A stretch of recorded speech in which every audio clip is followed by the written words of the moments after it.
இன்றைய ரவுடி அவர்களே, நாளைய எம்எல்ஏ அவர்களே, happy birthday.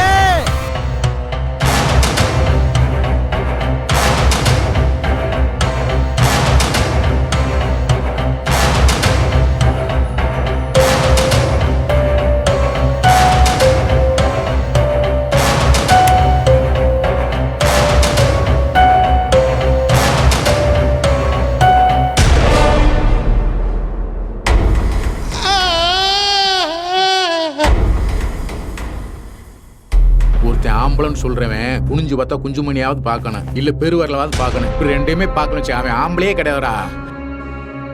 Happy birthday to you, happy birthday rowdy sir.